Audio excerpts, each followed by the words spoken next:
Sound of Joy ஊழியங்கள் வழங்கும் தேவ சத்தம் என்ற இந்த நிகழ்ச்சிக்கு உங்களை அன்போடு கூட வாழ்த்தி வரவேற்கிறேன். ஆண்டவராக இயேசு கிறிஸ்துவின் கிருபை உங்கள் அனைவரோடும் கூட இருப்பதாக. கடந்த வாரத்திலேயும் நாம் எப்படி கர்த்தரை ஸ்தோத்தரிக்க வேண்டும் என்று சொல்லி நாம் பார்த்து கொண்டிருந்தோம்.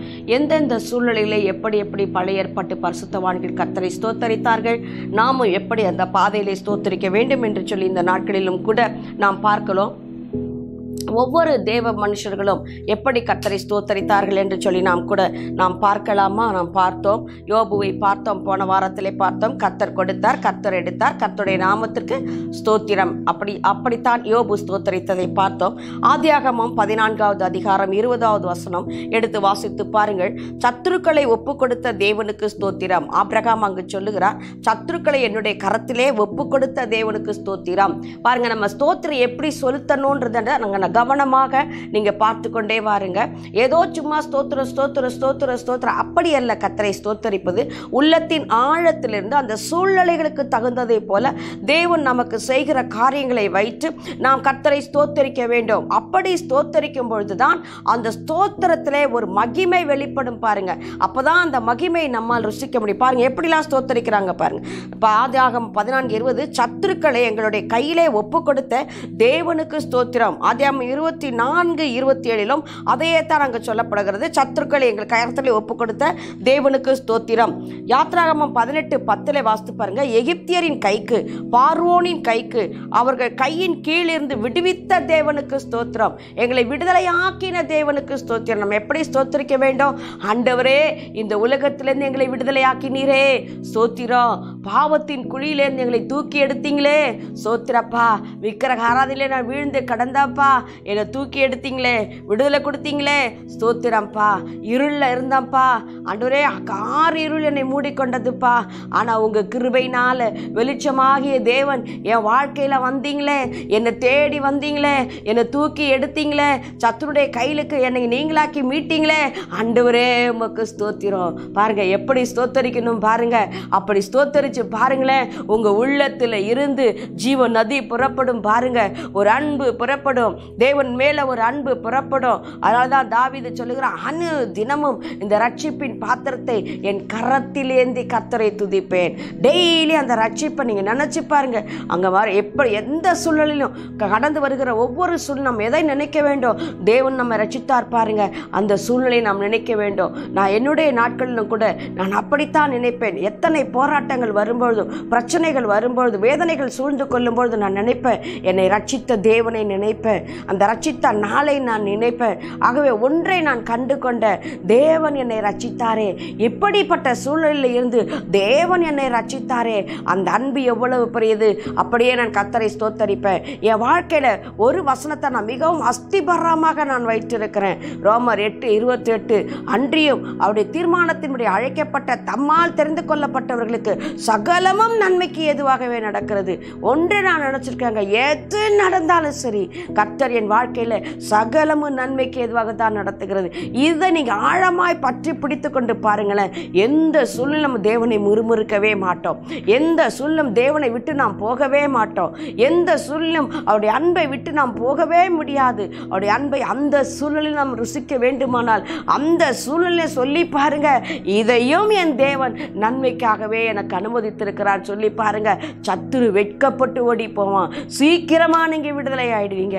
முறுமுறுத்தீங்க, உங்களுடைய விடுதலை தூரமாக போய்கொண்டே இருக்கும். அதற்காகவே சில வேளைகளை தேவன் இதை உங்களுக்கு கற்றுக் கொடுக்கும்படியாகவே சில வேளைகளை கத்தர்ந்த உபத்திரத்தின் பாதையிலே நம்மை நடத்த தேவன் அனுமதிக்கிறார். எப்போ பார்த்தாலும் நீங்க முறுமுறுக்கிறவர்களாகவே இருப்பீர்கள் என்று சொன்னால் தேவன் கற்றுக் கொடுப்பார். எப்படி கற்றுக் கொடுப்பார்? இப்படிப்பட்ட கடினமான சூழ்நிலையை கொண்டு போய் தான் கற்றுக் கொடுக்க வேண்டியதாக வரும். ஆனால் அப்படிப்பட்ட கடினமான சூழ்நிலை நீங்கள் போகும்பொழுது ஆண்டவரை முறுமுறுக்காதபடி, ஆண்டவரிடத்தில் கேள்வி கேட்காதபடி, எல்லாம் எனக்கு நன்மைக்கு ஏதுவாதான்ப்பா நடக்குது, உமக்கு ஸ்தோத்திரம், உமக்கு ஸ்தோத்திரம் சொல்லி பாருங்க. அதை சொல்லி சொல்லி சொல்லி பாருங்க. ஆண்டவரே, நான் இப்படி கடந்தனே, என்னை விடுவித்தீங்களே ஸ்தோத்திரம், இப்பவும் என்னை விடுவிப்பீங்களே ஸ்தோத்திரம், இனிமேல் என்னை விடுவிப்பீங்களே ஸ்தோத்திரம் சொல்லி பாருங்க. அந்த ஸ்தோத்திரத்திலே மகிமை வெளிப்படும். அந்த ஸ்தோத்திரத்திலே தேவனுடைய அபிஷேகம் வெளிப்படும். தேவனுடைய ஆறுதல் வெளிப்படும். சீக்கிரமாக தேவன் இறங்கி உங்களை விடுவிப்பார். ஒரு தூதனை உங்களுக்காக தேவன் அனுப்புவார். கல் மலையை அனுப்புவார். சத்துருக்களை நொறுக்கி போடும்படியாக கல் மலையை கர்த்தர் அனுப்புவார். அக்னியை அனுப்புவார். தேவ பிள்ளைகளே, அப்படித்தான் கர்த்தரை ஸ்தோத்தரிக்க வேண்டும். தேவ பிள்ளைகளே, அவங்க பாருங்க சொல்றார், சத்துருக்களை என் கையில் ஒப்பு கொடுத்தார். நீங்க அப்படி செய்யறவர்களா இருந்தா சத்துருவை பிடித்து ஆண்டவர் நம்ம கையில ஒப்பு கொடுக்கிறாராம் பாருங்க. அப்போ அதான் சொல்றா ஆபிரகாம், சத்துருக்களை என் கையில் ஒப்பு கொடுத்த தேவனுக்கு ஸ்தோத்திரம் உண்டாவதாக என்று சொல்லுகிறார் பாருங்க. அது போல ஆதியாகமம் 24:26 வசனம் 48வது வசனம் வாசிச்சு பாருங்க. எலியேசர் ஆபிரகாமுடைய மகனாகி ஈசாக்கு பெண் தேட போகும்போது ஆண்டவரோடு கூட ஒரு ஜெபம் பண்ணி கொண்டே போகிறார். நீங்க என்ன வழி நடத்தணும், நேர் வழியாய் நடத்தணும், ஈசாக்குக்கு சரியான மணமகளை நான் தெரிந்து கொள்ளணும் என்று சொல்லி அவர் தேவனை ஸ்தோத்தரித்து ஜெபித்து கொண்டே போகிறார். அங்க பாருங்க அவர் எப்படி அவர் ஸ்தோத்திரம் சொல்றார் பாருங்க. என்னை நேர் வழியாய் நடத்தின தேவனுக்கு ஸ்தோத்திரம். அவருடைய ஜெபத்துல பாருங்க ஸ்தோத்திரம் வருது பாருங்க.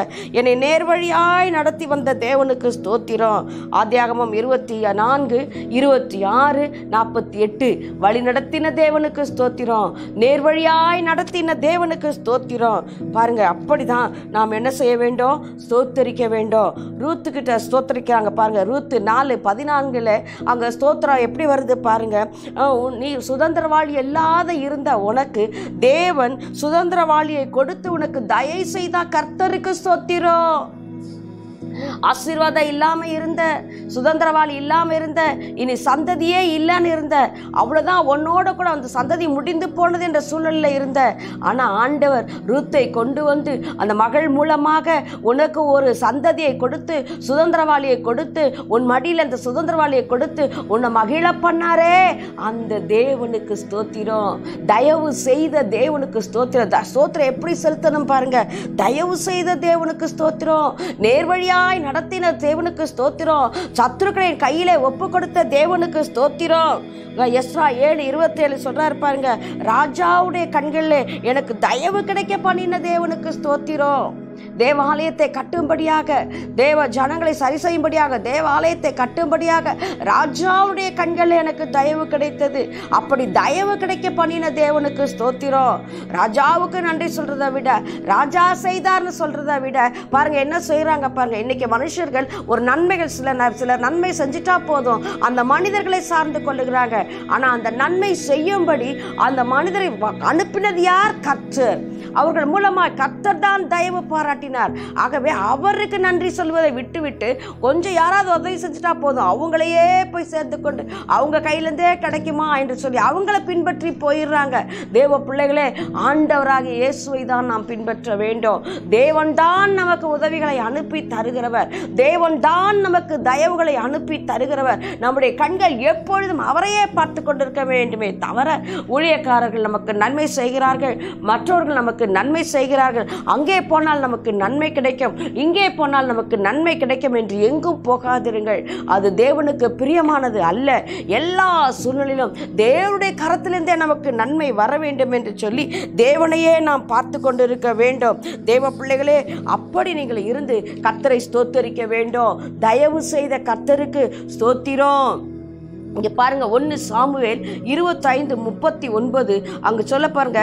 பொல்லாப்பை திரும்ப பண்ணின தேவனுக்கு ஸ்தோத்திரம். எங்களுக்கு பொல்லாப்பு செய்யும்படியாக சத்துரு கிரியை செய்தான், ஆனா அந்த பொல்லாப்பை தேவன் அவர்களுக்கு திருப்பி விட்டாரே, அந்த தேவனுக்கு ஸ்தோத்திரம். பாருங்க எவ்வளவு நல்ல தேவன் பாருங்க. நீங்க தேவனை ஸ்தோத்தரிக்கும் பொழுது இப்படிலாம் நம்ம தேவனை ஸ்தோத்தரிக்க வேண்டும். நம்முடைய வாழ்க்கையில நடந்த ஒவ்வொரு சம்பவங்களையும் வைத்து வைத்து வைத்து, ஒவ்வொரு காரியத்தையும் வைத்து வைத்து வைத்து அதை சொல்லி சொல்லி சொல்லி தேவனை ஸ்தோத்தரிக்க வேண்டும். அப்படி ஸ்தோத்தரிக்கும் பொழுது அதனுடைய மகிமை நீங்கள் கண்ணார பார்க்க முடியும். அதனுடைய ரிசல்ட்டை நீங்கள் நன்றாக பார்க்க முடியும். கர்த்தர் நல்லவர் என்பதை உங்களால் ருசிக்க முடியும். சீக்கிரத்திலே ஒரு விடுதலையை உங்களால் பார்த்து கொள்ள முடியும். ஸ்தோத்திரம் அவ்வளவு ஒரு பெரிய காரியத்தை செய்யும். சீக்கிரமாக உங்களுக்கு விடுதலை வரும். சீக்கிரமாக உங்களுக்கு பதில் வரும். சீக்கிரமாக உங்களுக்கு ஜெயம் வரும். இத்தனை காலங்கள் உங்கள் வாழ்க்கையில கிடைக்க வேண்டிய நன்மைகள் கிடைக்கவில்லையா? இப்படி சொல்லி கர்த்தரை ஸ்தோத்தரித்து பாருங்கள். நான் சில வேளைகளில் பல இடங்களை சென்று ஆராதனை நடத்தும் பொழுது திடீரென்று ஆவியானவர் சொல்லுவார், இவர்களை இப்படி ஸ்தோத்தரிக்க சொல்லு என்று சொல்லி. என் வாழ்க்கையில சமாதானமே இல்லை, நான் எல்லாவற்றையும் இழந்து நிற்கிறேன், தனித்து நிற்கிறேன், எனக்கு சமாதானமே என்று சொல்லுகிறல அவங்கள பார்த்து சொல்வேன், உங்கள் தேவன் சமாதான பிரபுவாய் பாருங்க, ஆண்டவரை சமாதான பிரபுவாய் பாருங்க, சமாதான பிரபுவே ஸ்தோத்திரம் சொல்லி பாருங்க. தேவன் சமாதானத்தை உங்களுக்கு கொடுப்பார். உங்களுக்கு அதிசயமே கிடைக்கலையா? தேவனுடைய நாமம் அதிசயமானவர். அதிசயமானவர் என்று கர்த்தரை துதித்து பாருங்கள். அதிசயமானவரே ஸ்தோத்திரம் என்று சொல்லி பாருங்கள். உங்கள் வாழ்க்கையிலே அதிசயம் நடக்கும் என்று சொல்லுவேன். இப்படி ஒவ்வொரு நாமத்திலும் ஒவ்வொரு காரியங்களை கர்த்தர் வைத்திருக்கிறார். அதை சொல்லி சொல்லி சொல்லி ஜெபிக்க வேண்டும். அற்புதங்களை செய்கிறவரே ஸ்தோத்திரம் சொல்லி பாருங்க. ஏகோவா ஈரே ஸ்தோத்திரம், எனக்காக எல்லாத்தையும் செய்வீங்கப்பா. இப்படி சொல்ல வேண்டும், எனக்காக சிலுவையிலே எல்லாவற்றையும் செய்து முடித்தீங்கப்பா. ஸ்தோத்திரம். தாவீது சொல்லுகிறார், எனக்காக செய்வார் என்று சொன்னால் அப்பொழுது இயேசு கிறிஸ்து சிலுவையிலே ஏறி எல்லாம் முடிந்தது என்று சொல்லவில்லை. ஆனால் நமக்கோ இயேசு கிறிஸ்து சிலுவையிலே ஏறி நமக்காக என்ன தேவைகளோ எல்லாவற்றையும் சிலுவையிலே செய்து முடித்து விட்டார். ஆகவே இப்பொழுது அப்படி அவரை நாம் ஸ்தோத்தரிக்கலாமே. எனக்காக எல்லாவற்றையும் செய்து முடித்தவரே உமக்கு ஸ்தோத்திரம் என்று சொல்லலாமே. அப்படி நீங்கள் ஸ்தோத்தரித்து பாருங்கள். உங்கள் வாழ்க்கையிலே நீண்ட தூரமாக இருந்ததான் ஆசீர்வாதங்கள் வெகு சீக்கிரத்தை உங்கள் அருகிலே வந்துவிடும். தேவ பிள்ளைகளே, இப்படியெல்லாம் நீங்கள் கர்த்தரை ஸ்தோத்தரிக்க வேண்டும். பிறர் உங்களுக்கு தீமை செய்கிறார்களா? ஆண்டவரே, எங்களுக்கு தீமை செய்தவர்களுக்கு கர்த்தாவே இயேசு சொன்னார், தீமை செய்தவர்களை நீங்கள் ஆசீர்வதிங்கள். அப்படி செஞ்சு பாருங்கள், உங்களை கர்த்தர் காத்துக்கொள்வார். ஆனால் உபத்திரப்படுத்தின அவர்களையோ கர்த்தர் உபத்திரப்படுத்துகிற தேவனாயிருக்கிறார் என்று சொல்லி வேதம் சொல்லுகிறது. 1 ராஜாக்கள் 1:48 தாவீது சொல்லுகிறார், என்னுடைய கண்கள் காணும்படியாக என் சிங்காசனத்தின் மேல் ஒருவனை வீற்றிருக்க செய்த இஸ்ரவேலின் தேவனாகிய கர்த்தருக்கு ஸ்தோத்திரம். என் கண்கள் பார்க்கும்படியாக, நான் உட்கார்ந்திருக்க இந்த சிங்காசனத்தில் என் கண்கள் பார்க்கும்படியாக என் குமாரனை உட்கார வைத்தீரே, உமக்கு ஸ்தோத்திரம். பாருங்க எப்படிலாம் ஜெபிக்கிறாங்க பாருங்க. அதே சாலமோன் சொல்றாரு பாருங்க, 1 ராஜாக்கள் 8:15 வாக்கு தத்தத்தை நிறைவேற்றின தேவனுக்கு ஸ்தோத்திரம். 2 நாளாகமம் 9:8 சாலமோன் சொல்லுகிறார், என் தகப்பனாகிய தாவீதுக்கு வாக்கினால் சொன்னதை தம்முடைய கரங்களினால் நிறைவேற்றினாரே, கர்த்தருக்கு ஸ்தோத்திரம். வாக்குத்தத்தம் கொடுத்ததை, வாக்குத்தத்தத்தை நிறைவேற்றினீரே, உமக்கு ஸ்தோத்திரம். என் தகப்பனாகிய தாவீதுக்கு வாக்கினால் சொன்னதை தம்முடைய கரத்தினால் செய்து முடித்தீரே, உமக்கு ஸ்தோத்திரம். எத்தனை பேர் தேவன் உங்களுக்கு செய்த நன்மைகளுக்கு நீங்கள் இப்படி ஸ்தோத்தரிப்பீங்க. சாலமோன் சொல்றாரு பாருங்க, எங்க அப்பாவுக்கு நீங்க சொன்னீங்க, நீங்க சொன்னதை கைகளினாலே செய்து இன்றைக்கு நிறைவேற்றி காட்டிட்டீங்கப்பா, உமக்கு ஸ்தோத்திரம். நம்மால் இப்படி சொல்ல முடியுமா? தேவன் செய்த நன்மைகளை சொல்லி, டாடி நீங்க எனக்கு இப்படிப்பட்ட நன்மையை செஞ்சு கொடுத்தீங்களே, இந்த நன்மையை நீங்க எனக்கு செஞ்சதுக்காக ஸ்தோத்திரம். எனக்கு எத்தனை வாக்கு தத்தங்களுடைய வாழ்க்கையிலே நிறைவேறுகிறது. எத்தனை வாக்கு தத்தங்களுக்காக நீங்க உட்கார்ந்து கர்த்தரை ஸ்தோத்தரித்திருப்பீர்கள். நினைத்து பாருங்கள். கர்த்தரை பார்த்து இப்பொழுதாவது சொல்லுங்க, ஆண்டவரே, வாழ்க்கையிலே நீ சொன்ன வாக்கு தத்தத்தை நிறைவேற்றி கொடுத்தீரே, ஸ்தோத்திரம் சொல்லி பாருங்களேன். அதிகமான வாக்கு தத்தங்களை கர்த்தர் கொடுப்பார். நம்முடைய இருதயம் நன்றி அறிதல் உள்ள இருதயமாக இருக்க வேண்டும் என்று சொல்லி தேவன் விரும்புகிறார்.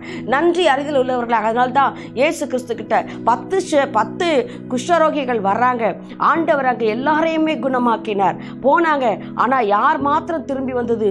ஒருவன் மாத்திரம்தான் திரும்பி வந்து ஆண்டவருக்கு நன்றி சொல்லுகிறான். ஆண்டவர் கேட்கிறார், மீதி 9 பேர் எங்கே? தேவன் அதை விரும்புகிறார். தேவ பிள்ளைகளே, அவர் செய்த நன்மைகளுக்கு நாம் நன்றி அறிதல் உள்ளவர்களாக, டாடி உமக்கு ஸ்தோத்திரம் டாடி, ஒரு தேங்க்யூ சொல்லும்படியாக ஆண்டவர் விரும்புகிறார். அப்படி சொல்லி பாருங்களேன், ஆண்டவருடைய கரத்திலிருந்து அதிக நன்மைகளை பெற்றுக்கொள்ள மிக அழகான ஒரு ஸ்தோத்திரங்க அது. மிக அழகான ஒரு காரியம். நீங்க நன்றி சொல்ல சொல்ல சொல்ல உலக ராஜா கிட்ட போய் ஒருவள் நடனம் ஆடி அங்க பாருங்க, ஏரோதுக்கு முன்னாடி போய் அங்க தம்பி மனைவியினுடைய மகள் நடனம் ஆடுறா, தம்பி மகள் நடனம் ஆடுறா. அந்த நடனத்துல ஏரோது ராஜா மகிழ்ந்து களி கூறுறான். களி கூர்ந்து நீ என்ன கேட்டாலும் நான் தருவேன்னு சொல்லி வாக்கு பண்ணிடுறான். தேசத்துல பாதி கேட்டா கூட நான் கொடுக்குறேன் அப்படின்னு வாக்கு பண்ணிடுறான். ஆனா அவ கேட்டா யோவான் சாணனுடைய தலை வேணும்னு சொல்லி கேட்டா. ராஜாக்கு மறுக்க முடியல. ஏன்னா ராஜா சொல்லியாச்சுன்னா அதை செஞ்சுதான் ஆகணும். அது எந்த சூழ்நிலையா இருந்தாலும் சரி, ராஜா ஒரு வாக்கை கொடுத்தாச்சுன்னா செஞ்சுதான் ஆகணும். உலக பிரகாரமான ஒரு ராஜாவே அவர் இருதயத்தை மகிழ்விக்கும் பொழுது அப்படிப்பட்ட நன்மைகளை செய்ய முடியுமானால், தேசத்துல பாதி கேட்டா கூட தரேன்னு சொல்றார்.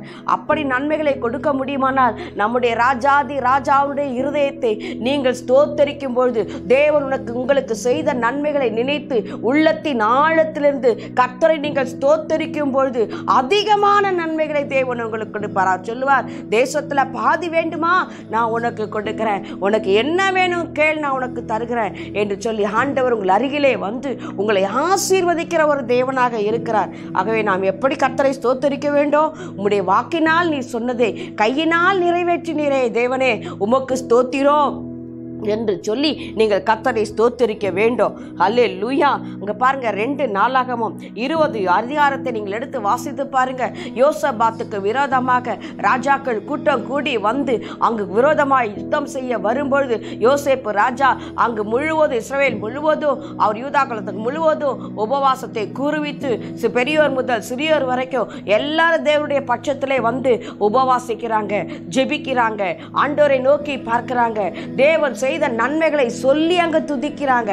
அந்த அதிகாரம் நேரம் இல்லை, அந்த அதிகாரத்தை வாசித்து பாருங்கள். கர்த்தர் என்னென்னலாம் செய்தார், தேவன் என்னென்னலாம் வாக்கு கொடுத்தார் என்று சொல்லி சொல்லி சொல்லி கர்த்தரை துதிக்கிறார்கள். அப்படி அவர்கள் ஸ்தோத்தரிக்கிறார்கள். அப்படி ஸ்தோத்தரிக்கும் போதுதான் அங்கு ஒருவன் மேலே தேவனுடைய ஆவி இறங்குகிறது.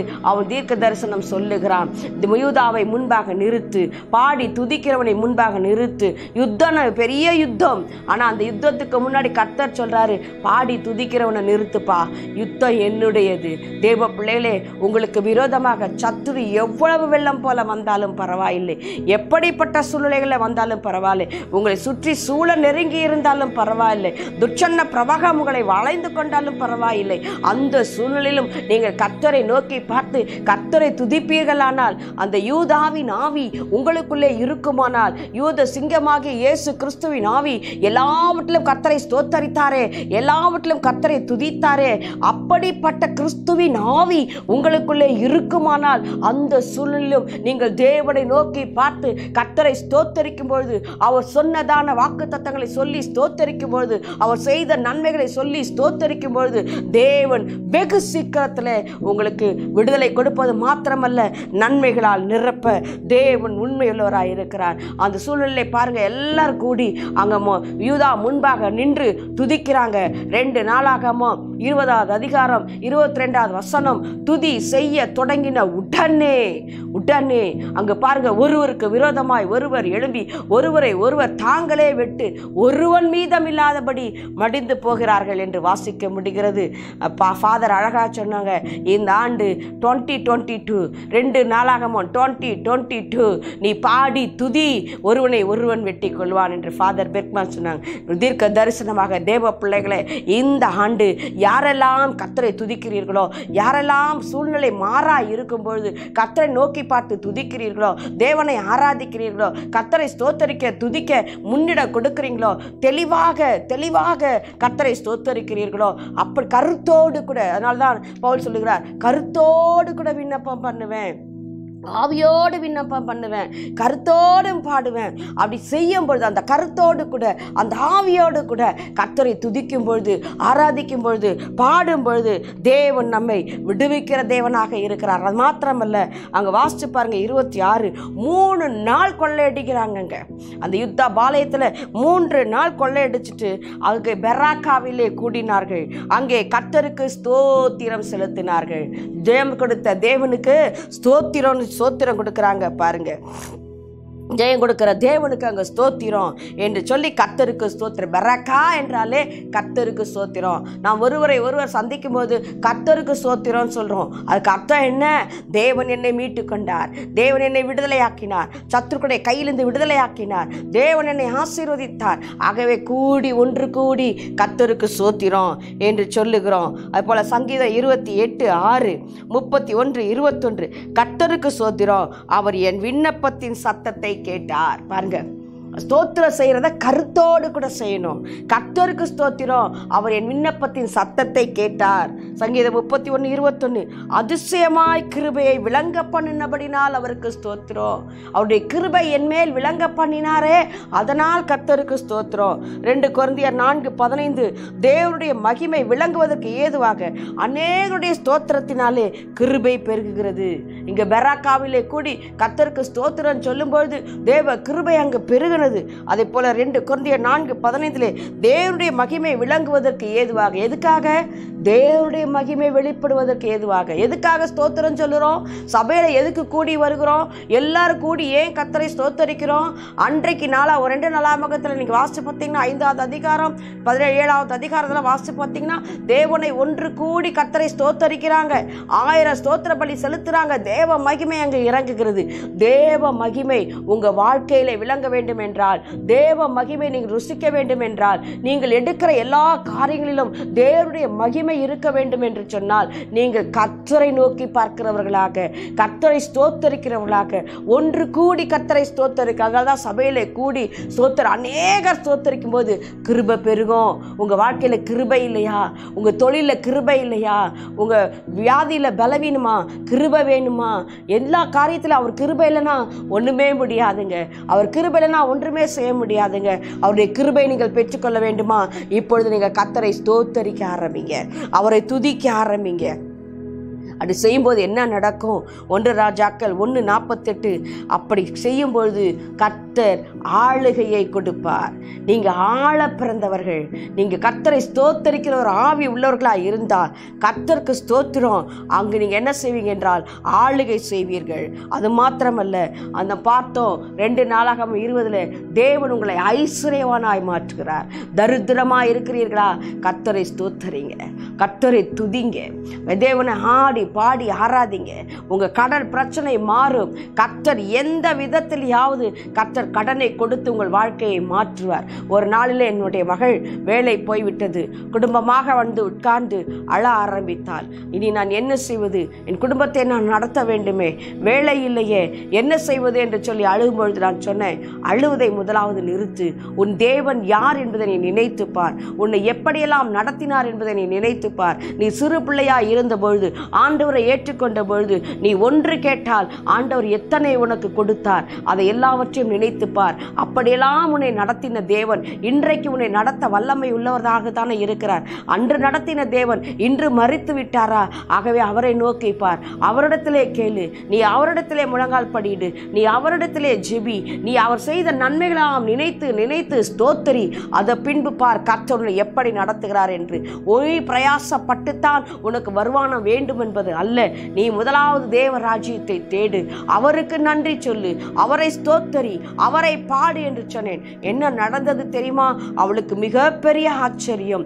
அவள் அப்படித்தான் ஆண்டவரை நோக்கி பார்த்து, இந்த நாட்களிலே தேவன் உன்னை நெருங்கி வர சொல்லுகிறார், அவரை நெருங்கி போய் என்று சொன்னேன். அப்படி அவள் கர்த்தரை பாடி ஆராதித்து துதிக்க ஆரம்பித்தாள், தேவனை ஸ்தோத்தரிக்க ஆரம்பித்தாள். தினமும் முழங்கால் படியிட்டு கர்த்தரோடு கூட உறவாட ஆரம்பித்தாள். ஒரு நேரத்தை குறித்து கொண்டு அந்த நேரத்திலே தேவனோடு கூட உறவாட ஆரம்பித்தாள். திடீரென்று ஒரு நாளிலே ஒரு குடும்பம் எங்களை சந்திக்கும்படியாக எங்கள் வீட்டிற்கு வந்தார்கள். அவர்கள் எங்களை பார்த்து விட்டு, எங்களை ஜெபித்து விட்டு, எங்களுக்கிடத்திலே ஒரு கவரை காணிக்கையாக கொடுத்தவர்கள் என்ன நினைத்தார்கள் என்று தெரியாது. என் மகளிடத்திற்கு சென்றார்கள். அவர்கள் அடுத்த வீட்டில் இருந்தால் அவளிடத்திலே போனாங்க. அவள் கையில் ஒரு கவரை கொடுத்தார்கள். அவள் எவ்வளவு சம்பளம் வாங்கினாலோ அதே சம்பளம் அந்த கவரிலே இருந்தது. ஹல்லேலூயா! தேவ பிள்ளைகளே, உங்களுடைய குறைச்சல்களே கர்த்தர் உங்களை நடத்தினாரே, அந்த நாட்களை நினைத்து பார்த்து நீங்கள் துதிப்பீர்கள் என்று சொன்னால், நீங்கள் ஸ்தோத்தரிப்பீர்கள் என்று சொன்னால், கர்த்தர் கர்த்தரே இறங்கி வந்து உங்கள் கடனை மாற்றுவது மாத்திரமல்ல, அவர் உங்களை நடத்த, உங்களை போஷிக்க, உங்களை உடுத்துவித்த, உங்கள் தேவைகளை சந்திக்க அவர் உங்களுக்கு போதுமான தேவனாய் இருக்கிறார். எத்தனையோ சாட்சிகளை எங்களுடைய வாழ்க்கையில எங்களுக்கு சொல்ல முடியும். தேவன் என்னை நடத்தின பாதைகளை எத்தனையோ சொல்ல முடியும். கர்த்தரை நோக்கி அதனால்தான் எங்களுடைய வாழ்க்கையில என்னுடைய குறைச்சல்களே நான் எப்பொழுதும் தேவனை முறுமுறுப்பதே அல்ல. அது வேணும் இது வேணும் என்று சொல்லி ஆண்டவரிடத்தில் கேட்பதே இல்லை. செய்வதெல்லாம் ஒன்றுதான், தேவ அன்பிலே மகிழ்கிறோம், தேவ அன்பிலே களி கூறுகிறோம், தேவனை ஸ்தோத்தரிக்கிறோம், தேவனை ஆராதிக்கிறோம். எங்கள் தேவைகள் எல்லாவற்றையும் கர்த்தர் பார்த்து கொள்ளுகிறார். எங்கள் தேவைகள் எவ்வளவோ தேவைகள் இருந்தாலும் தேவனை எல்லாவற்றையும் கர்த்தர் பார்த்து கொள்ளுகிற தேவனாக இருக்கிறார். கர்த்தர் அப்படித்தான் இன்றைக்கு வரைக்கும் தேவன் எங்களை ஆசீர்வதித்து நடத்துகிற தேவனாக இருக்கிறார். ஆகவே அந்த சூழ்நிலைகளுக்கு தகுந்தபடி தேவனை ஆராதித்து பாருங்கள். அப்படி செய்யும் பொழுது தேவ கிருபை உங்களுக்கு பெருகும். தேவ பிள்ளைகளே, நீங்கள் என்ன செய்ய வேண்டும்? 1 கொரிந்தியர் 3:16, நீங்களே தேவனுடைய ஆலயமாக இருக்கிறார், தேவனுடைய ஆவி நம்மில் வாசமாக இருக்கிறபடினாலே உங்களுக்கு ஸ்தோத்திரம் செலுத்துவது தடையே கிடையாது. பரிசுத்த ஆவியானவர் உங்களுக்கிலிருந்து நீங்கள் ஸ்தோத்திரம் செய்வதற்கு அவர் உங்களுக்கு உதவி செய்ய அவர் உண்மையுள்ள தேவனாக இருக்கிறார். அது மாத்திரமல்ல, ஆவிக்குரிய உன்னதமான நிலைக்கு நீங்கள் போக வேண்டும். ஆனால் அப்படிப்பட்ட சூழ்நிலைக்காகவும் நீங்கள் ஆண்டவரை வாஞ்சித்து நீங்கள் கர்த்தரை ஸ்தோத்தரித்து பாருங்கள். அங்கு எசேக்கியேல் 3வது அதிகாரம் 12வது வசனம் எசேக்கியேல் சொல்லுகிறார், அப்பொழுது ஆவி என்னை உயரே எடுத்துக்கொண்டது, கர்த்தருடைய ஸ்தானத்திலிருந்து கர்த்தருடைய சன்னிதானத்து அவருடைய மகிமைக்கு ஸ்தோத்திரம் உண்டாவதாக என்று எனக்கு பின்னாக கூப்பிட்ட மகா சத்தத்தின் இரைச்சலை கேட்டேன். ஆவிக்குரிய உன்னத அனுபவங்கள் உங்களுக்கு வேணுமா? ஆவியிலே எடுத்துக்கொள்ளப்படுகிற ஒரு அனுபவங்கள், புதிய தரிசனங்கள் பெற்றுக்கொள்ள வேண்டுமா? ஊழியத்தின் தரிசனங்களை பெற்றுக்கொள்ள வேண்டுமா? கர்த்தர் உங்கள் ஊழியத்தின் எல்லைகளை விரிவாக்க வேண்டுமா? தேவனுடைய அழைப்பை நீங்கள் தெளிவாய் அறிந்து கொள்ள வேண்டுமா? ஆவிக்குரிய இப்படிப்பட்ட உன்னத நிலைக்கு எடுத்து செல்லக்கூடிய அப்படிப்பட்ட அனுபவங்கள் வேண்டுமா? நீங்கள் என்ன செய்ய வேண்டும்? கர்த்தரை துதிக்க வேண்டும், கர்த்தரை ஸ்தோத்தரிக்க வேண்டும். தேவனுடைய சத்தம் கேட்டுதான் பாருங்க. அப்படிப்பட்ட ஒரு காரியம் கர்த்தர் அவருடைய மகிமைக்கு ஸ்தோத்திரம் உண்டாவதாக. அப்படி ஸ்தோத்திரம் செல்லும் பொழுது உங்களுக்கு ஆவிக்குரிய அனுபவங்கள், ஆவிக்குரிய வாழ்க்கையிலே ஒரு வளர்ச்சி. நீங்கள் வளர்ச்சி இல்லாமல் இருப்பீர்கள் என்று சொன்னால் கர்த்தரை துதிக்க ஆரம்பிங்கள். வேதத்தை வாசித்து வாசித்து தியானித்து தியானித்து அந்த வார்த்தைகளை எடுத்து வாக்குத்தத்தங்களை எடுத்து கர்த்தர் உங்களோடு பேசுகிற வார்த்தைகளை எடுத்து தியானித்து தியானித்து தியானித்து கர்த்தரை ஸ்தோத்தரித்து பாருங்கள். கர்த்தர் உங்களுடைய வாழ்க்கையை ஆண்டவர் மாற்றுவார். கடைசியாக ஒன்றை நான் சொல்லி முடிக்கிறேன். தேவனை அறிந்தவர்கள், தேவனை தேவன் என்று அறிந்து கொண்டவர்கள் நீங்கள் ஸ்தோத்தரியாமல் இருக்கக்கூடாது என்று வேதம் நமக்கு சொல்லுகிறது. ரோமர் 1வது அதிகாரம் நீங்கள் வாசித்து பார்ப்பீர்கள் என்று சொன்னால் ரோமர் 1:21 பாசுகிறார், கர்த்தரை அறிந்தோம் அவரை ஸ்தோத்தரியாமல் இருக்கிறவர்களை கர்த்தர் கேடான இச்சைகளுக்கு ஒப்பு கொடுத்தார் என்று சொல்லுகிறது. அவருடைய சிந்தை கெட்டு போகும், இருதயம் உணர்வை இழக்கும், இருதயம் இருளடைந்து போகும், சகல பாவமும் நம்மை மேற்கொள்ளும். கேடான சிந்தை ரோமர் 1:21-29 வரைக்கும் வாசிச்சு பாருங்க. சகல பாவமும் வந்து இடம்பெறும். தேவனை அறிந்தவர்கள், தேவனை ஏற்றுக்கொண்டவர்கள், தேவனை அறிகிற அறிவை அறிந்தவர்கள், நீங்கள் தேவனை அறிந்த பின்பும் கர்த்தரை ஸ்தோத்தரியாமல் இருப்பீர்கள் என்று சொன்னால் உங்களுடைய வாழ்க்கையிலே பெருமை வந்துவிடும், கேடான இச்சை வந்துவிடும். நேபுகாத் நேச்சர் அப்படித்தான் பெருமையினாலே விழுந்து போனான். அதன் பின்பு அவனுக்கு புத்தி தெளிகிறது. புத்தி தெளிந்த பின்பு அவன் சொல்லுகிறார், தானியேல் 4:34-36 புத்தி தெளிந்தது. கண்களை ஏறெடுக்கிறான், உன்னதமான தேவனை ஸ்தோத்தரிக்கிறான். 4:36 சொல்லுகிறான், அவ்வேளையிலே என் புத்தி எனக்கு திரும்பி வந்தது, ராஜ்யபாரத்தின் மேன்மைக்காக என் மகிமையும் என் முகக்கலையும் திரும்பி வந்தது. மந்திரியினுடைய பிரபுக்களின் இடத்துல திரும்பி வந்தார்கள், என் ராஜ்யபாரம் ஸ்திரப்பட்டது. தேவ பிள்ளைகளே, உங்களுடைய புத்தி தெளிய வேண்டுமா? உங்களுக்கு முகக்கலை வர வேண்டுமா? நீங்கள் இழந்து போனது எல்லாம் உங்களுக்கு திரும்ப வர வேண்டுமா?